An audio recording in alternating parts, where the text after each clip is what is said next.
Welcome, everybody, to the Patty G Show. I am your host, Patty G, here with Meredith Waguespack of Sweet Baton Rouge. We're going to have a good time. We're going to record a little podcast episode talking about what Sweet Baton Rouge does, some of the new things they've got going on, and just Baton Rouge in general and why it's so sweet. Okay, so, I like that. Meredith, thank you so very much for coming on. I really appreciate it. Thank you very much. For those that may not be aware, what is Sweet Baton Rouge? Okay, so I should have had my whole mission and all the good stuff about who Sweet Baton Rouge is, but I am a 10-year-old business. Sweet Baton Rouge started with a passion for t-shirts, and it has developed and grown over the last 10 years into now we just officially opened our storefront, which is at Electric Depot. And honestly, we are just, I feel like every day we're growing as a company, learning more and more who our customers are, what it is that they're wanting. But at the end of the day, we love to create t-shirts that are focused around the Louisiana lifestyle, the Southern living, and we have our own brand of LSU licensed t-shirts as well. So we, love to create t-shirts, and it's all designed and locally printed here in Louisiana. That's fantastic. So you started with a basic t-shirt. What was your first t-shirt? The first t-shirt was kind of funny, and we turned 10 in October. Congratulations. Happy birthday. You. Yes, it's super exciting. So we're actually playing around with the idea of kind of bringing back some of those first original designs. Just for fun, if you want to purchase them, we'll have them like a one-day kind of deal. But the first design was just a football and a paw print. Not a paw print, but a tiger print. Right. And honestly, 10 years ago, I just wanted to just kind of like catapult myself into this business and start a t-shirt company focused around game day. Right. And so actually my legal business name is Football Tees. And so that was the t-shirt. So honestly, like I have grown a lot as a business owner when it comes to marketing, to target marketing, to better understanding like who our clientele is. Right. So over probably the first 5 years, anytime you start a business, for the most part, you might have a game plan, but you have to kind of shift once you know who your customers are. Right. And so for me, I just was like, well, these are some things I like. And so I kind of just put it out there. And then over those, 3 to 5 years, it was more or less like seeing what sold, what didn't sell, to better understand who was buying it, what our ages were like, and what kind of shirts they liked. And I think that 5 years really helped me really better understand like how to move forward with the brand. Right. And we have a graphic designer who's been on the team from the almost from the very beginning. So she's been on there for about the last 7 years, I think. And so we work great together because we have grown together as a company and really understand exactly, at least we hope we do, of what we hope that our customers really want to see on a t-shirt. Yeah, it's that ever-evolving product line. Within any clothing company, you've got to evolve. You can't just stick to, while the roots are great, you can't stick to the roots forever. Yeah. You've got to evolve. If people really scroll way back, they'll get some really fun stuff. But that's where you like I try to tell people, yes, you want to have the marketing plan, you want to do all the things, but at the same time, it's good for me, at least. It helped develop me better as an owner to just like dive right in and figure it out. Yeah. And I'm a figure it out kind of person anyway. And you and me both, because I kind of figure out as I go, and Carl can attest to that. Yeah. We play with things, we figure out what works, we tweak it. Sometimes your live streams will get interrupted halfway through and you got to restart because you're figuring out as you go. Right. But to me, it's more practical and you learn quicker. Yeah. Because you can read all day long how to start a clothing brand, how to get off the ground, how to do social media, how to go live on Instagram, how to go live on Facebook. But until you actually do it, there's so many different variables that you're not going to be able to account for and prepare for. Exactly. And I've tried all kinds of things in the first few years. And like nobody sat down with me and showed me how to do one thing. I didn't even have the audacity to even ask people. Right. So I just had to figure it out. And just, I see what other businesses are doing, so I'm going to figure out what they're doing. I'm going to try to do it. And so the first 5 years, definitely, there was many times I was just like, I just want to give it up. Like, I don't know what I'm doing.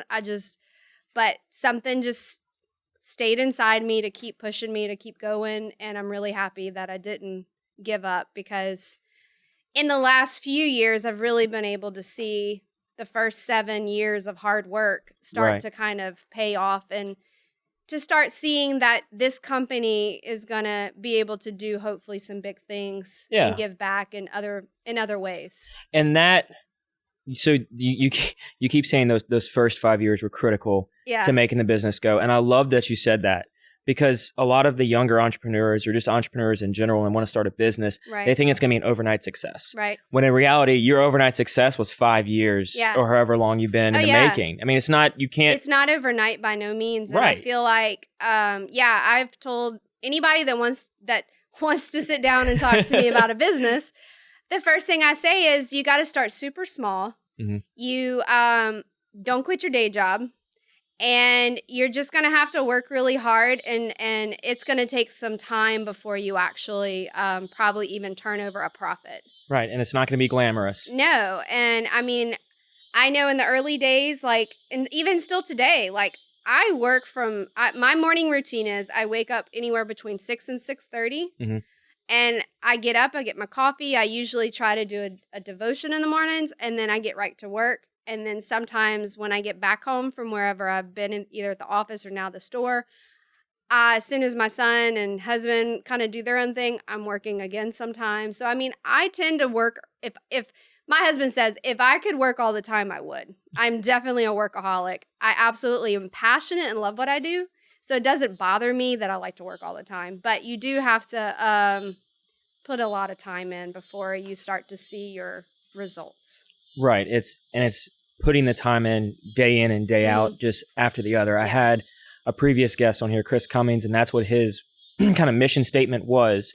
Entrepreneurship and growing a business is not pretty. Yeah. It's not attractive. Yeah. But if you stick to doing what you're supposed to do and what you know you're supposed to do every single day consistently, over the time, you'll see results. Right. And consistency is the key word right there. Right. It's just like working out. You're not going to go to the gym the first day and then come home and be super, ripped or toned or whatever you're going for. It takes time, consistency, and just continuity of just continuing to go forward. Yeah. And I like to always tell people, like, you always have, I think it's a rabbit and a turtle.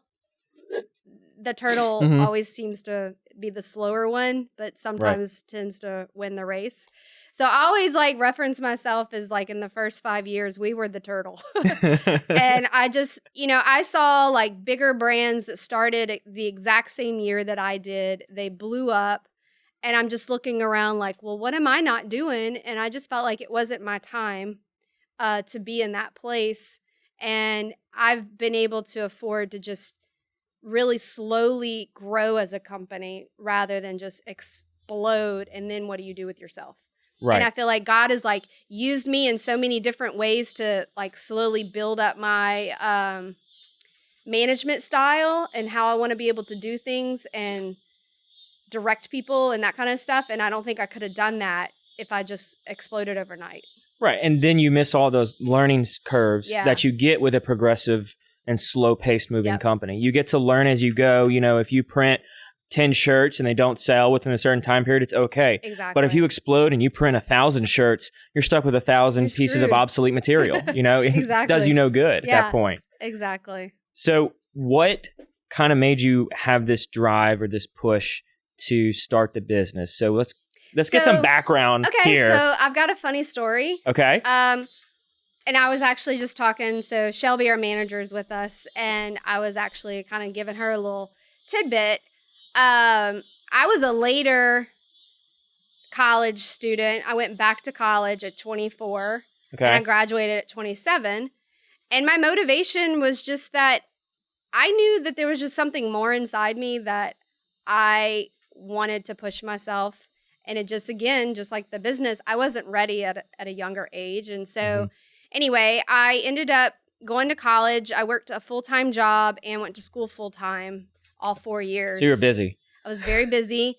And from there, I got my first job right out of college as a sales rep for one of the best companies I ever worked for. We sold Microsoft sales training. But I had to give a sales pitch. And so the sales pitch was, it was the year of Hurricane Katrina.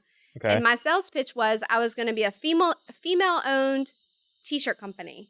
And I designed this very simple Mardi Gras NOLA style t-shirt, and I was going to give back to a foundation to go towards the relief from Hurricane Katrina.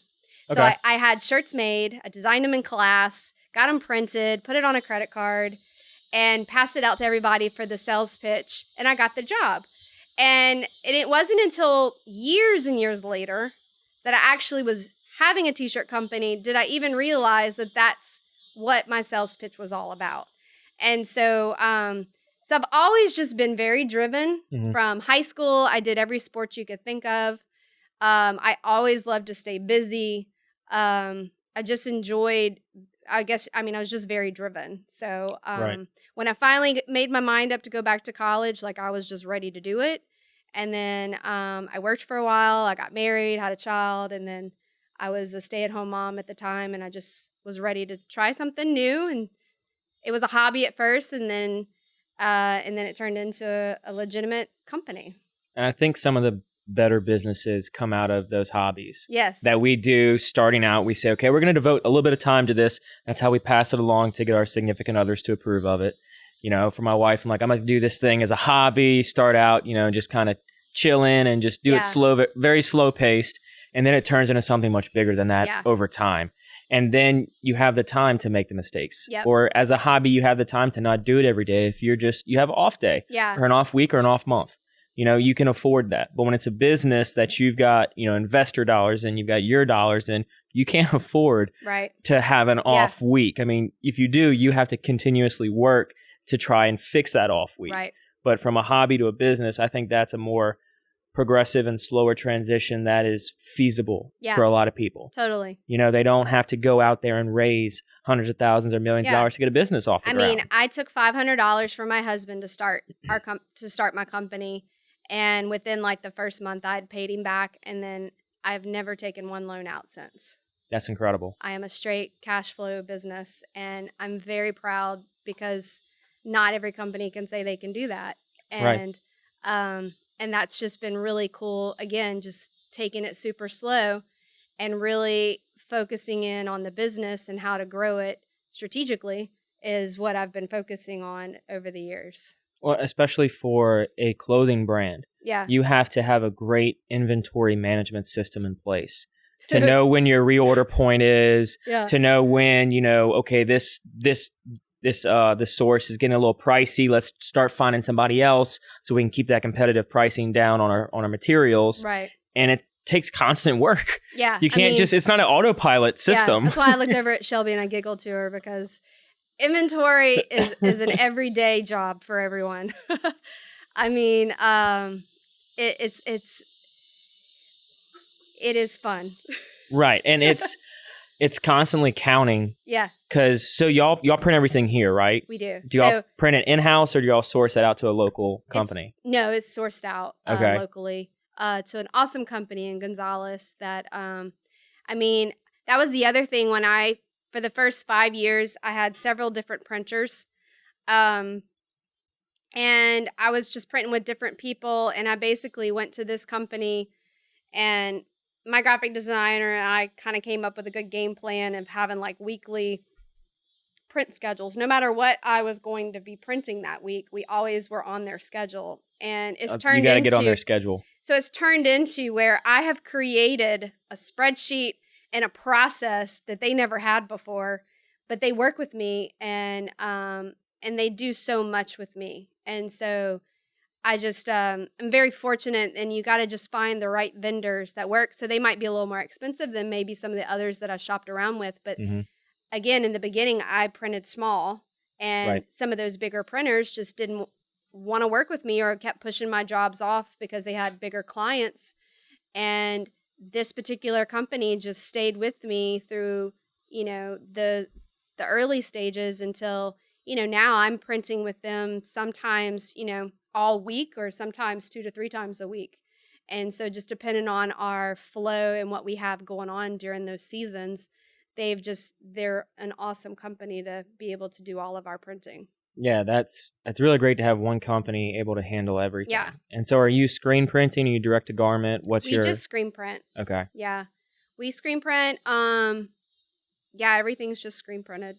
Gotcha. So do you all store the blanks, or are the blanks kept within? Actually, do you buy them? Good process, like how I do my blanks. So what's the process? Well, I mean, because I'm on the schedule every week, I'm constantly ordering. My pricing doesn't necessarily differ if I order 100 of each size or if I order a lower amount of each size. So I keep a certain number. Now that we have the new store, I keep a certain number in the new store. I'll keep a certain number on the online store, and I'm always printing. So my pricing could probably skim down some when it comes to how much we print. But to me, it helps me keep that inventory and my money where it's not tied into clothing at all times, Right. Does that make sense? So, yeah, you've got enough cash flow that your cash compared to your inventory is still relatively comparable. Yeah. You don't have little cash and high inventory. Exactly. Yeah. So I try to manage I'm analytical, so I know based on what design is going to do well when it launches, I kind of know exactly how much to order initially, and then I know how to kind of repeat what I'm ordering every single week going into keeping up with our inventory. So how do you do you have a testing the market process for the idea to launch a new design, or is it just it's just we like this design, let's put it out there? Well, we build designs around collections. Okay. So I sound very Valley Girl for a second. So we create a collection, and then a lot of times I think us as a team, we can kind of know once we've completed a collection, we kind of know, okay, we think this one's going to do really well and this one may not. So we kind of know how to do our starter inventories from just based on our initial vibes on the designs. Mm-hmm. But then a customer, then it could totally flip-flop and we'd be off. But for the most part, we always are very excited when we release new collections. But we release new collections, and sometimes when those sell out, they sell out, and we keep some of our legacy designs that have been around for years. Those just always get restocked on a weekly basis. Right. You've got your collections that come and go, but you've also got when you go to the website, we're never going to be out of stock. Yeah. And then you'll see a lot of people, if they've been going to our website here lately, because we've been in transition of collections, there's been a lot of stuff out of stock, and it's going to slowly start working its way back into stock. So everything kind of has its own little flow of how we do it. Right. So. And so with the products going out of stock that I'm sure people loved and couldn't get their hands on in time, do you get constantly getting messages of, hey, when's this product going to come back in stock? Or do you have any in inventory? Or do you have? Yeah, so we have a wait list. So people, there's a spot on our website. So if it is out of stock, they can request to know when it comes back into stock. And then we send them an email when it is in stock. So we have a spreadsheet of all those people who request a product to be sent to them on the wait list. So that kind of also helps us understand those items that go out of stock. What is it that customers are digging around and looking on the website? What's attracting them and what products do they want? And then for some, they might just be trendy and they won't ever come back on. So you want to get those whenever you can, because they may not come back. Right. And from a retail standpoint, it's almost encouraging to do that, to make a trendy item that is going to be a really great product, because it's going to sell quickly. Exactly. And it's going to build some hype around the brand. And just from a brand growth perspective, it's kind of a strategic move to pull that, as opposed to saying, oh, we're going to produce this item for the long term. Yeah. And that's why we have our classics that have year-round always been sellers that we can always restock. And then there's just some that are kind of very on trend for a little while, and then they kind of phase out. So it just depends. And then from the analytical side, you can see that with the orders. Mm-hmm. You've got, I'm sure, when you release a new design, you have a heightened period, and then it have a fade, Yep. and then when you bring it back up or something else happens, it goes, you have your ebbs and your flows within the different designs. And the great thing is, I mean, we've got almost 10 years worth of data too. That's incredible. And then, like I said, I love digging into that to kind of see, again, it helps better understand who our customer is and what they like on their t-shirts. Right. Because at the end of the day, I mean, I could do all the kind of things I want, but we're focused on Louisiana, on Southern Living type t-shirts to, Baton Rouge and local love. And those are the things that we really try to stay in our zone, in our niche, and just focus on those type of products. Yeah. And every business should be data driven. Yeah. Regardless of what you do, it should be data driven. Because if I take a left turn, I mean, it may not get me anywhere. Exactly. I'm at a dead end. So yeah. So going back to, you said initially your business was founded under the name of Football Tees. Football Tees. So it's so embarrassing. Like I get so like, oh my God, because my husband's like, I don't even know the name of your company anymore. Have you gone through multiple name changes? Oh my gosh, have I? So okay. So Football Tees was our initial name, and then when I launched the website 10 years ago, it was Shop Football Tees.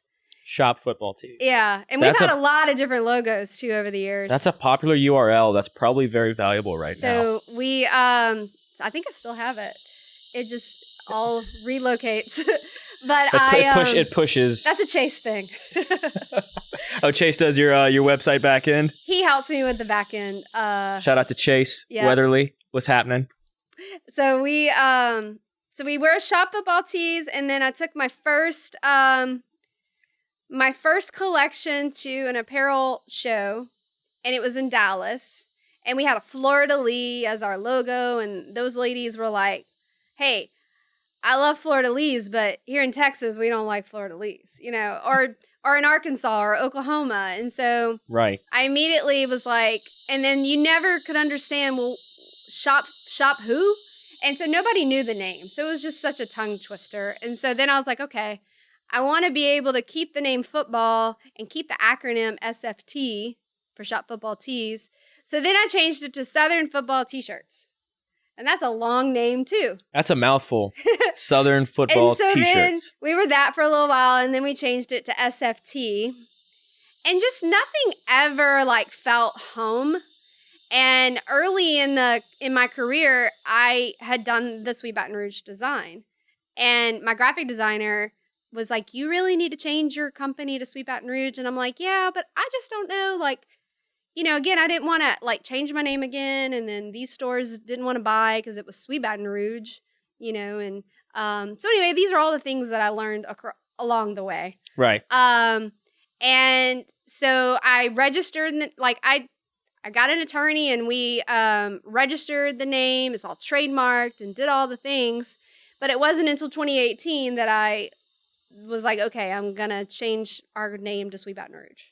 And ever since I did that, it was the best decision ever. I feel more confident in saying, hey, I'm Sweet Baton Rouge, instead of I'm SFT, I'm Southern Football T-shirts, oh, I was Shop Football Tees. It's just such a... Right. It's just me.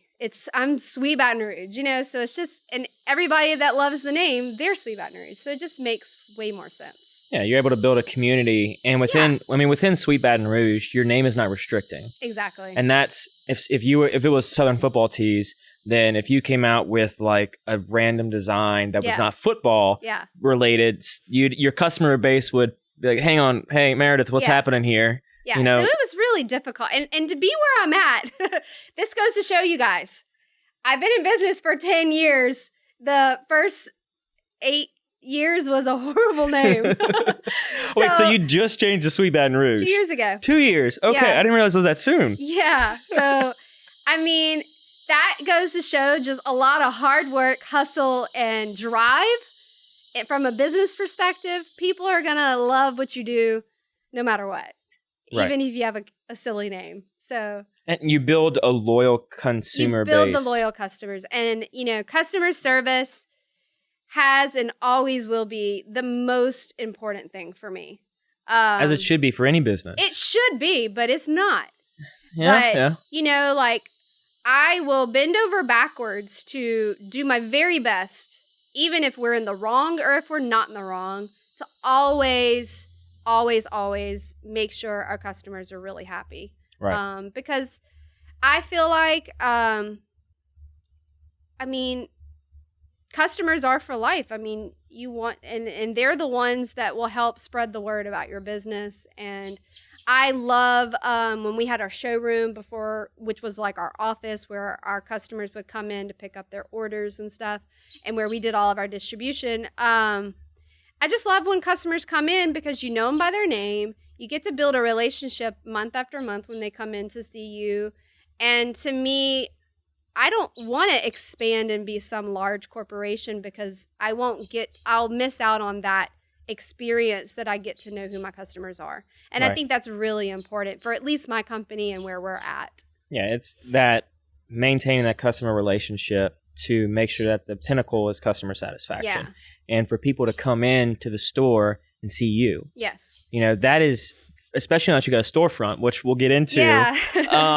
But just from a consumer standpoint, to purchase from a business, you want to know that you're dealing with who the business is. Yeah, because if someone gave us a bad review, it affects me personally because I teach our team. They know how important it is for me to give the customer the best experience ever. Right. And because I just don't feel like you get that everywhere you go anymore. And I just think it's just so important to have that just, service that I just want to be able to provide to them. 100%. Customers will talk about two things, but what they won't talk about is a mediocre, okay experience. Yeah.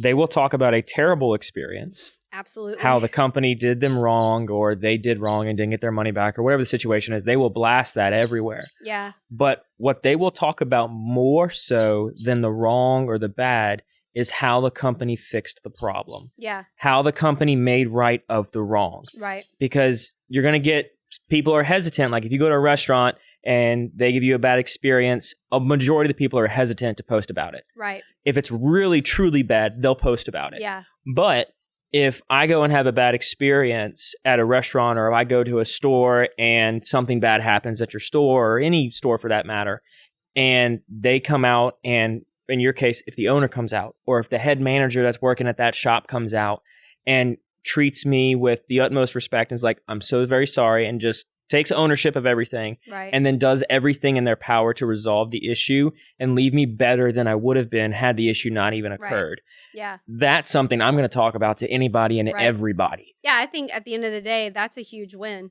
Right. Anytime you can win a customer over that is angry with you is a big deal. Yeah.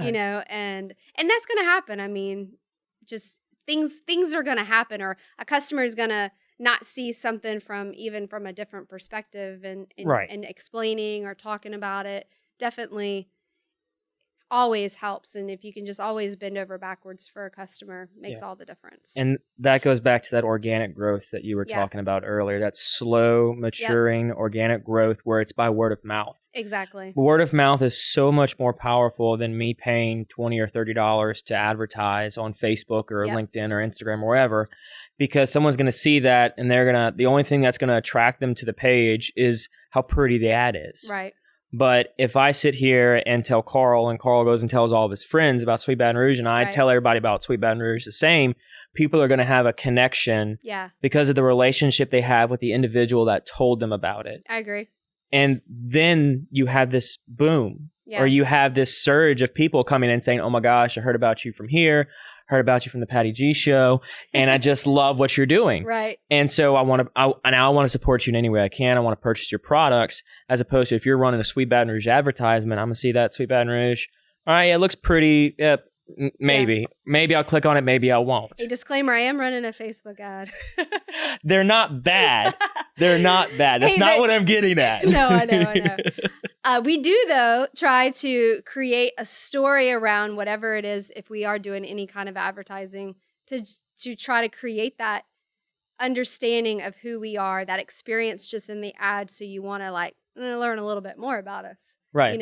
And video can play a huge part in that. We've been doing we have done some video this year, and we're going to be releasing like a game day video and then a video of how to find our store very soon. And we've really enjoyed video. And it's helped me really get out of my creative box, or get into a creative box, or get out. I don't know, one or the other. But it's been a lot of fun to create video. And we work with a really awesome, talented videographer and photographer, and which, her name is Kim, and she works with Amy with Clover. Yes. Because I know she was on the show. Yeah, Amy came on during quarantine. Yes. I saw that. So we love doing video. I really find that it can help tell our story a little bit more about who the t-shirts are and what we do. And video not only can tell the story about your t-shirt brand or your business and what you do, it can be applied to whatever business you have. Mm-hmm. Video is so powerful, especially with the digital age of social media.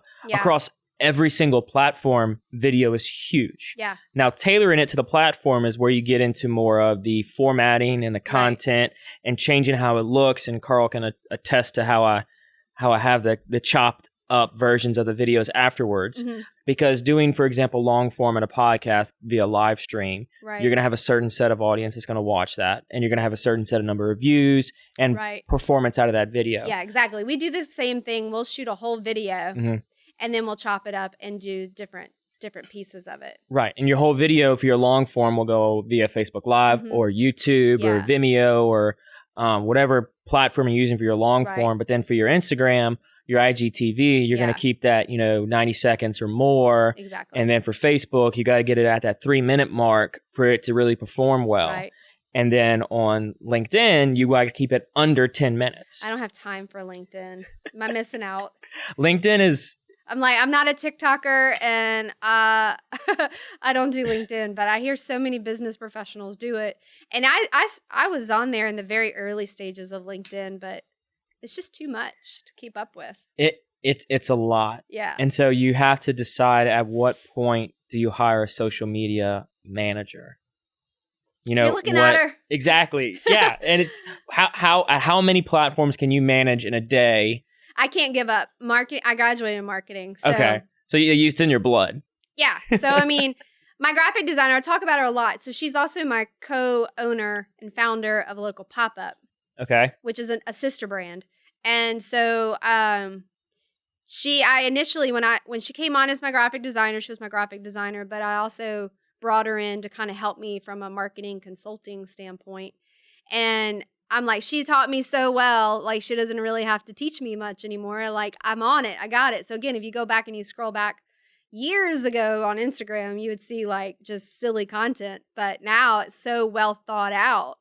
And even down to the word, like you couldn't have told me 2 years ago that I was writing my own content.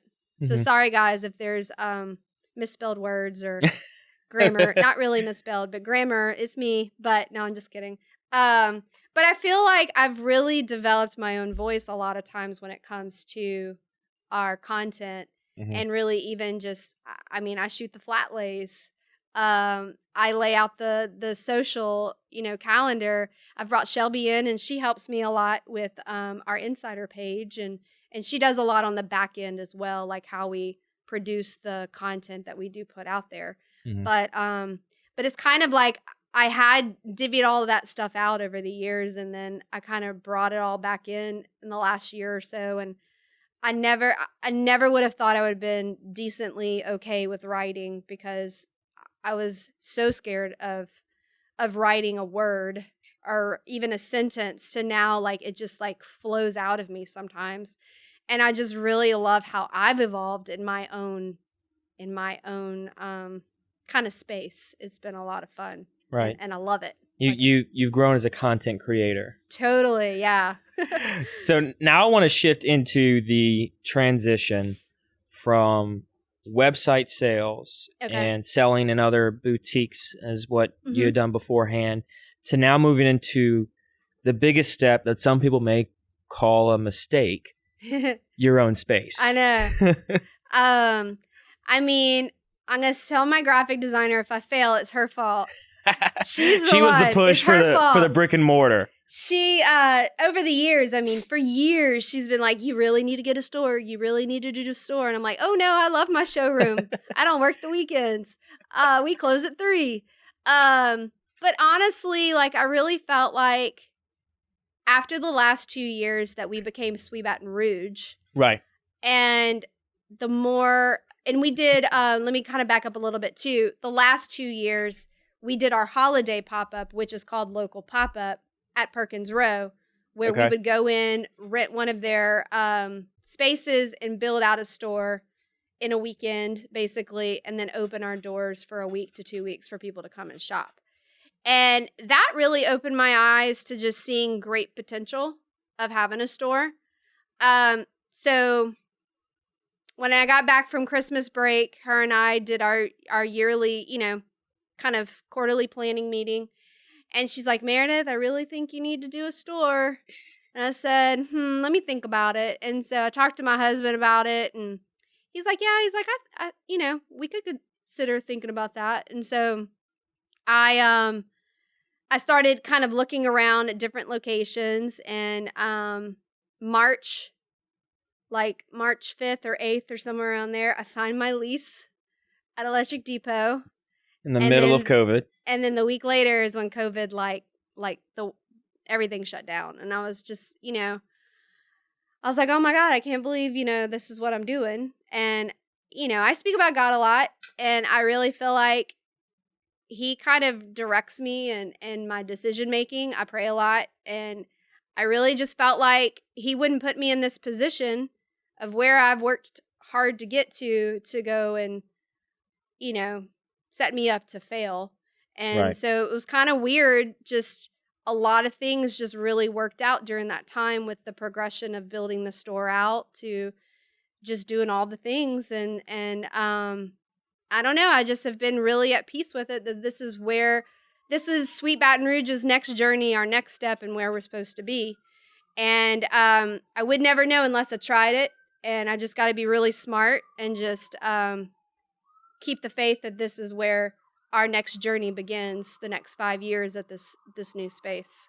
Yeah, because going from an online store, I mean, you don't have to worry about paying rent unless you have an office space where you're shipping your products. Okay, so now you've got 2 buildings you got to pay rent for then. Well, or are you migrating? No, so the way our operations right now is set up, we have a space that is where our online store and distribution is going to run out of. Okay. And we moved in there at the end of June. And so we've been functioning and working the whole month of July out of there. Mm-hmm. And then and during that whole time, I've just been building my inventory for the store to move into it. And slowly we've been working as a team to divide that all up. So the store will have its own, and online will kind of continue to have its own, because we sell to a lot of people all across, the United States. And we do a subscription box that we have to put together once a month. It's it's a lot of work. So there's just no way that we could function inside a storefront. We're too messy. There's too many things, too many back end things to keep that pretty store pretty. Right. So we just kind of have those things divided up. And the way I see it is everything that we've been doing kind of flows kind of on its own through the online store, I call it. And all of our wholesale distribution, all of that flows in one way. And now the store is basically like we're starting a brand new company with the store. Right. So with the store, are y'all still continuously selling in other stores? Or y'all limiting it to just y'all store? No. I love my retailers, because not everybody is going to, just like in the showroom. I mean, people could still come to our showroom and purchase. But I love the connections we've made with all of our retailers all across Louisiana. So no, I want to be able to continue that and continue to work with our stores and have that relationship, because we have a lot of customers that love to buy our shirts in their stores because it's more convenient for them to go there. Right. And if there's something they can't get there, they know they can always get it online. Right. So, and people still like that tangible, go feel it, go wear it. Yeah. Go try it out in the store before purchasing it. The beauty of what we're doing with the new storefront is it's just giving us more. We're not doing anything really any differently than what we were doing for the last 5 years. It's just now it's prettier and it's an actual store, and it has basically around the same square footage of where I was at. But the cool thing is we get to offer so many local makers their products inside of our store through our local pop-up company. And I think that's a great thing because now they can come drop off their products and sell them inside of our store. And it's a great way for them to continue to build their company brand, especially now since so many markets and the way that a lot of these small businesses were able to bring in money for themselves, they haven't really been able to do that. Right. And I hope that the store can at least get their names out there and be a place that people can, just like for me, to get my t-shirts in other people's store. It's also a great way for other small businesses to have their stuff in my store so people can come learn about them and shop those products too. Yeah. So it's kind of like it's the same of what we were doing. It's just structured a little bit differently, and we are open on Saturdays and extended hours till 6. So those are all great features for our clientele too. Yeah, because it's when you purchase something online, you've got to wait for it. Yes. And you've got to wait for it to show up. Yeah. And it could be a week, could be 2 days. Yeah. Well, especially now for the Postal Service. I mean, expect delays. It's just, oh gosh, things are so much slower now too. It's so much slower, and there's so much more. Yeah. Like, just give the Postal Service some grace. Right. They're working so hard. Yeah. They're working hard. You've got your Amazon Prime that we're used to next day or 2 days, that now it's a week or something. And that facilitates through the Postal Service too. Yeah. And that's a lot. Right. There's so much online shopping happening right now because people can't leave their homes. Yep. That patience is the ultimate factor as a consumer. Be patient with the stores and the brands that are trying to get their product to you. We know we want it tomorrow or tonight, but unfortunately, it's just with the times they're going through right now, it's not possible. Right. So I want to kind of do a little quick diversion to getting in your first store. Okay. What was that process like way back, when you just got into your first store? How'd you even go about that? So like when I opened my office? Like you open your office and you got your first retail client. Oh, like getting into stores. Getting into a physical store. What so, was like that I said, like? When I was a different brand name, I started the apparel markets. Mm-hmm. And I did that for a few years. Well, let me go back actually. Let's go way back. 10 years ago, when I decided to start a t-shirt company, and remember I did the shirt with the football and the tiger paw. Right. I literally had a purple and yellow one and a black and gold one. And then those were 2 women's shirts and then 2 kids' shirts. And then we actually did these cute little shirts with sewn in tutus. I literally went wherever I could, and I had the shirts in the back of my car, and I just went to stores. I literally had a sheet of hang tags. I'd cut them out in my car. If they bought them, we'd make the exchange. I'd give them the shirts. They give me the money. I'd tag them right there. And I did that the first year. For a year. Well, maybe not technically a whole year, but I did it that first season. Right. And that's kind of how I got a lot of my stores at that time. And they have continued to be able to buy from me. And then I went to an apparel show when I had some money to afford to be able to do that. And then I got a lot of new stores that way. And then I ventured and did a few other apparel shows. And now it just has come to where it's more word of mouth. So this one retailer, they sell Sweet Baton Rouge. Then that retailer sees it. So then they look me up. And then, so I try to, so that's kind of how it's just, now it's just really more word of mouth. Right. If a boutique owner sees our clothes, they want to carry us, they just contact us or apply to be a retailer. Yeah, you've been in business long enough that people know your name. Yeah. You've got an established face. And I learned, again, trial and error, that the apparel shows just don't really do well for us either because we're just a Louisiana brand. Right. And so if you take Louisiana, they're either going to go to Dallas, they're going to go to Atlanta, they're going to go to Vegas, New York. So it's hard to know how you're going to hit that Louisiana customer. So I have no problems packing up my car and still driving today to show my stuff off to different retailers if I need to. You just got to do whatever you got to do to get your brand in front of someone. And I have a sales background, so that's a good thing that, I don't mind getting our name out there to our stores, because I think it's great for the stores because our customers love the T-shirts, and I think it's great for us as well. It's a good partnership. Right, and it's having the humility as an owner-founder to keep that startup mentality of, we still have to go out. We still have to talk to new stores, because at some point, some people may get in their head, oh, we're big enough, I don't have to worry about that. I can kind of start loosening up the reins. Yeah. But what fascinates me the most is those founders that are just like, no, we're 10 years in. I'm still just as greedy and thirsty and hungry as I was that very first year. Yeah. And you have to maintain that. Yeah. And I think it's, and I'm all about relationships with my vendors or my boutiques. But I mean, at the end of the day too, I still, want to always try to grow that side of the business as much as I can. Right. And get to know more and more stores that open up or are in an area that I didn't even know about, and I'd love to be in that area. So we definitely try. Oh yeah, it's keeping moving forward now that you got the momentum. Yep. So you said early on within those first 5 years that there were some times where you just wanted to throw in the towel. Yeah. And you were like, enough's enough. I'm done. I'm not so sweet with this Baton Rouge thing. What made you push past that? So,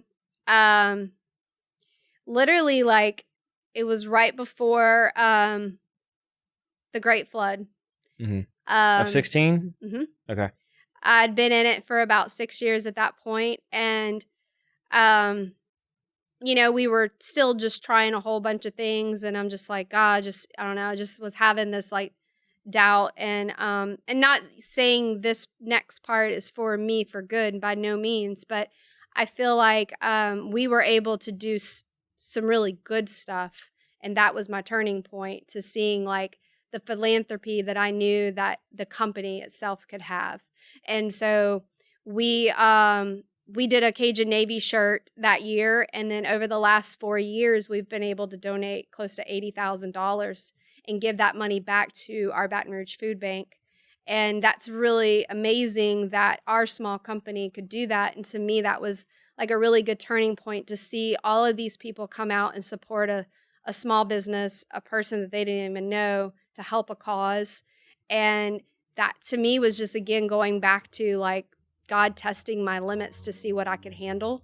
Because we easily went from, a certain number of shirts we were selling a month to quadrupling that in a 1 day time frame, and figuring out what a new process was going to be like in a very short term, turnaround.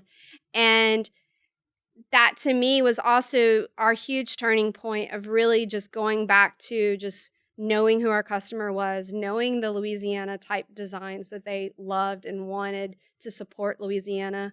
There's a lot of great things that happen here in Louisiana, and so we just wanted to be able to find ways to support that, and then wherever we can, we like to always give back through our T-shirts.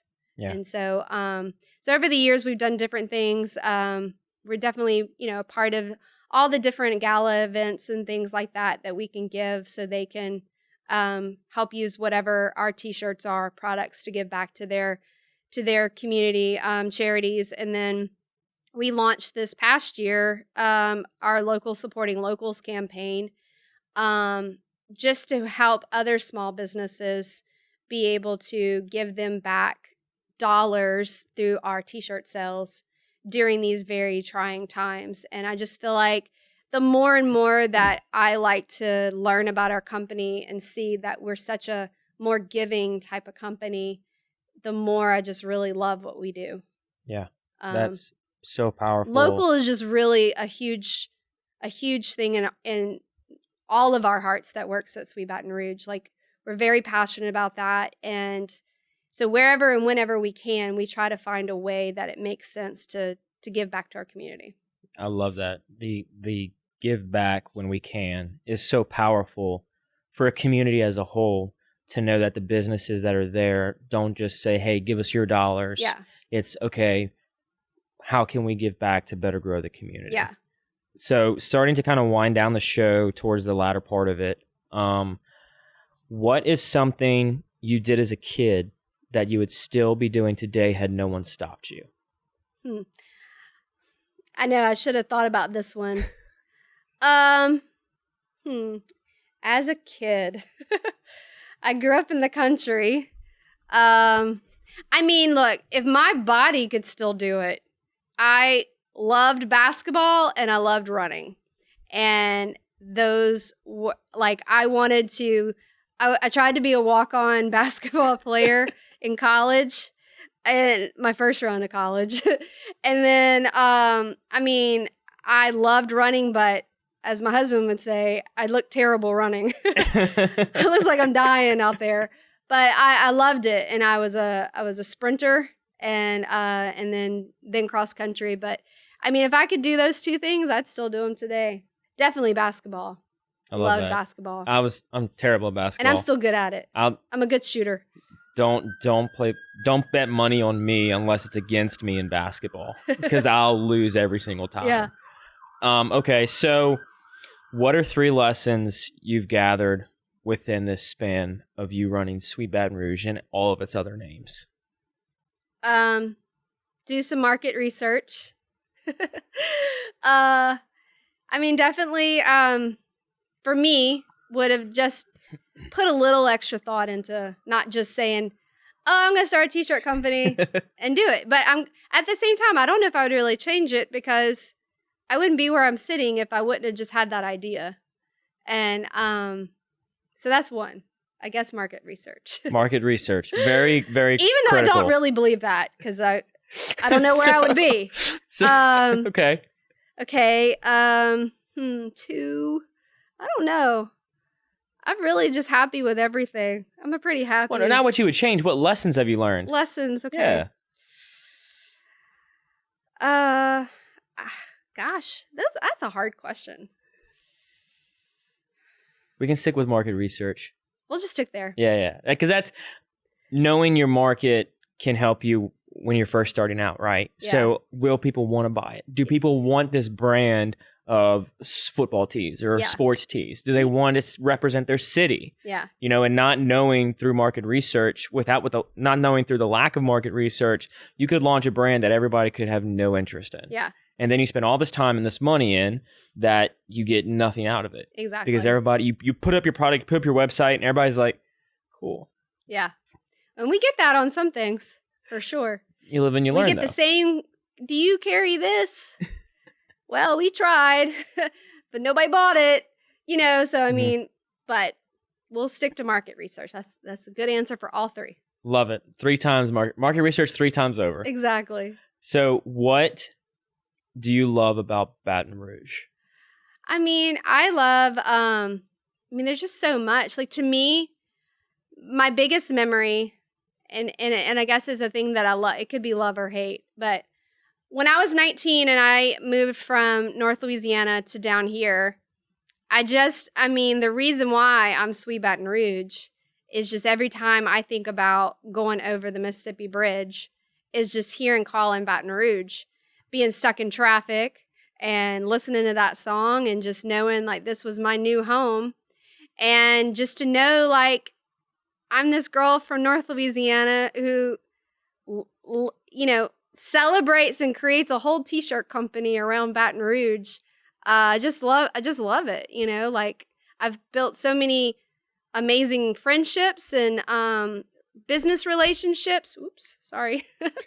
And just, I love, football and just the food, just everything. There's just a lot that I really have enjoyed being able to be a part of, an experience that I would have never experienced had I never moved here.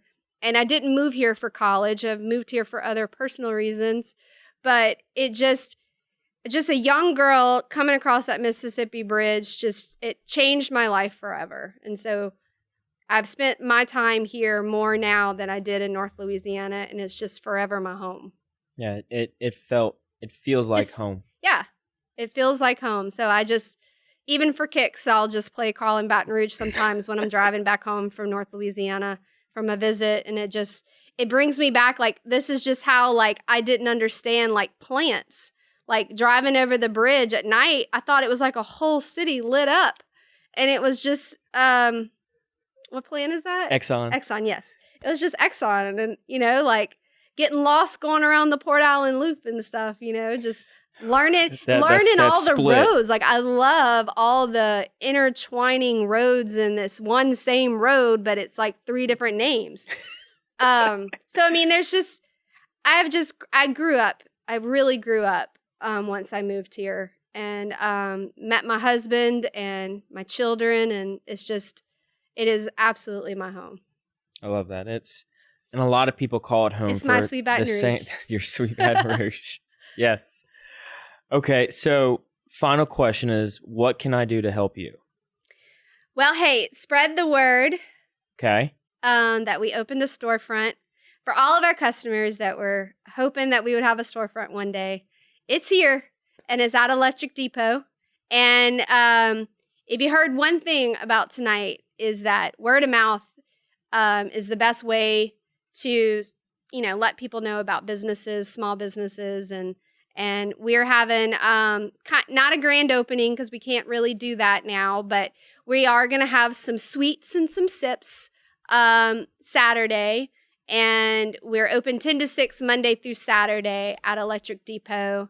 And there's going to be some really cool stuff happening there with some things that they are working on and some new restaurants about to open.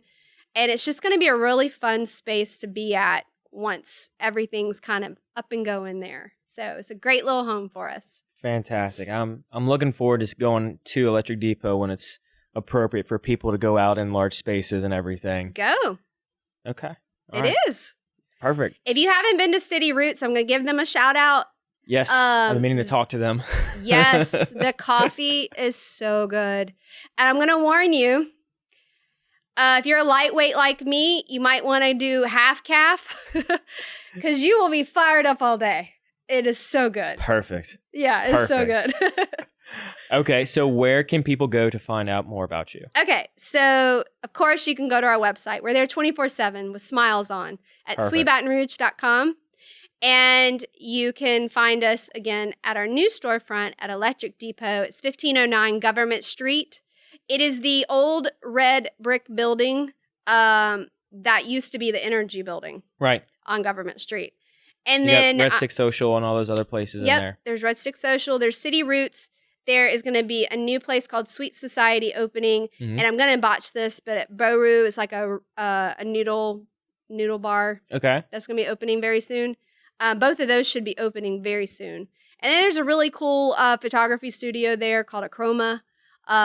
We just did our last photo shoot inside there, and it's a really cool space. And then our sister brands, we have a local pop-up that I talked a little bit about. It's called localpopup.shop. And we house about 30 different local makers that you can shop our online marketplace for all kinds of different local businesses all across Louisiana on that website. And then we do a subscription box called Lanyard Box. And it's a monthly Lanyard box. It's a monthly subscription where it's a new Sweet Baton Rouge t-shirt and then 4 Louisiana products. So it's like all a win-win. Everything's Louisiana and local. I love that. Yeah. I love the subscription box. I keep seeing the pictures on Instagram. I'm like, I need to sign up for this. It's a cool thing. Because it's incredible. Yeah. You're gathering all the local products and all the local stuff, and it's I love it. It's a lot of work. This is my 1 week I get to breathe when it comes to like the week that we just shipped out to the, like that kind of week before we really start to kick off what was in the box. Get to kind of just take a little breather and then start figuring. Like, I like to kind of figure out the boxes kind of semi like quarterly, but for the most part arrange them like a month out. Gotcha. So it's a lot of work, but it's a lot of fun. We enjoy it. Perfect. Well, like she said, businesses grow by word of mouth the best. So share is just a button tap with your finger or your mouse. Click it, share everything about Sweet Baton Rouge. Also share the Patty G Show and let people know that you heard about Sweet Baton Rouge from the Patty G Show when you buy your stuff. Just to let them know that it's working and word of mouth is powerful. Yeah, tell us. I want to know for sure. So I want to say thank you, Meredith, so very much for coming on the show. I really appreciate it. Thank you. I got to learn so much more about not only the local community, but everything you've done over the past 10 years. And I look forward to watching you grow for the next 10 years so on. I can't wait. It's going to be a lot of fun. I'm looking forward to watching it and being a part of it as well. Thank you. Well, thank you for having us or having me. I really appreciate it. Absolutely. And for those listening or watching, this has been the latest rendition of The Patty G Show. I am your host, Patty G, here with Meredith Waguespack from Sweet Baton Rouge. Y'all have a good night. Thank y'all so much. Peace.